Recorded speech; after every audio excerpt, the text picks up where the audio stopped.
Let's go live to Shadow Home Affairs Minister now, Karen Andrews. Karen, they're all good questions posed by Dan Tehan this morning. I assume that you're posing the same before you support this mission. Look, absolutely. So I would even go so far as to say that I am very concerned about the decision that has been made to bring these people back to Australia. I am concerned about the risk to Australian personnel when they go into Syria to bring these people back.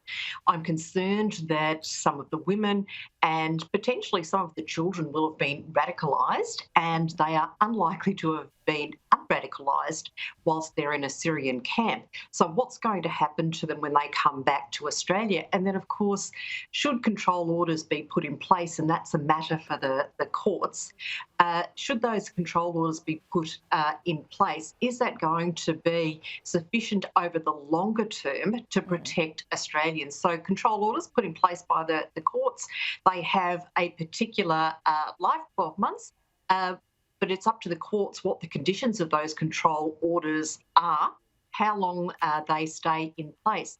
There is going to be an enormous cost to make sure that the Australian community is protected.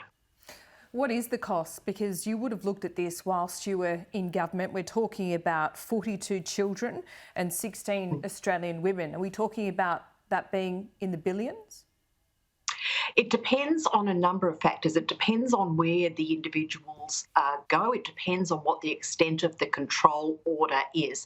But it would be multiple millions of dollars at the very least, plus additional resourcing for the Australian Federal Police so that they can monitor, plus liaison that needs to happen with state police forces as well. So the next obvious question is the federal government going to provide sufficient additional resources to the Australian Federal Police so that they can do their best to manage this risk that the Australian government is prepared to take on behalf of Australians? Okay, you don't know what the details of this mission are. That is fair enough. But why didn't the coalition do this when it was in power? What were the reasons? It was a risk that we as a government weren't prepared to take, and there were a number of parts to that. Firstly, there was the risk that there was going to be to Australian personnel to undertake the mission to bring these people out and to Australia. And that was a risk that was considered to be a high risk, and it was not one that we were prepared to take. There was the radicalisation issue and the fact that if these people came back to Australia, they would pose an unacceptable risk to the communities that they went into. The third part of that was how these people were going to be supervised over the short, medium and long term. And if a control order is put in place, and there is no guarantee of that, there would have to be an application to the courts. And whilst it is likely that it would be granted, it's not clear what the terms of that would be. So these were all risks that the coalition was just not prepared to take. And quite frankly, I would not be prepared to take those if I was the Minister for Home Affairs now.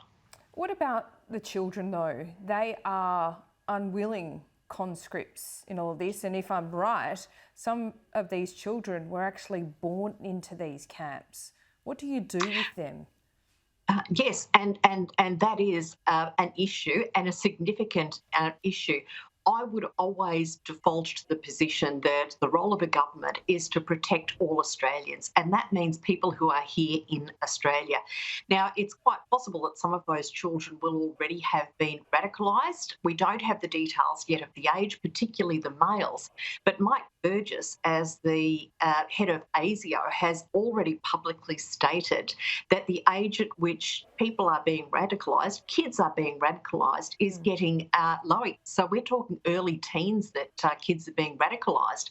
Now, the exposure that these children would have had whilst they've been in the camp in Syria is almost impossible for many Australians to understand, but suffice to say it would be significant.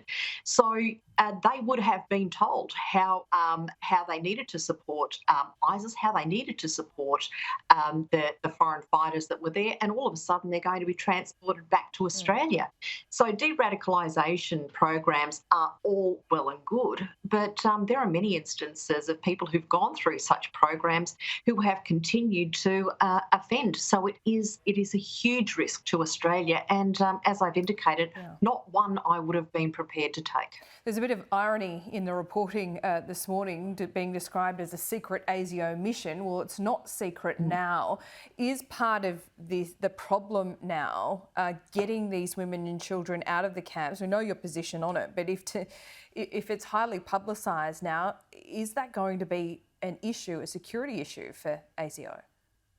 Well, I would think that the more publicity there is around the actual operation, the greater risk it is for those people who are undertaking the mission. But we've had Labor, when they were in opposition, being very publicly questioning of how these people are going to be brought back to Australia. So ultimately, it's no surprise that they've taken the action that they have, but it is a very, very concerning outcome for Australia.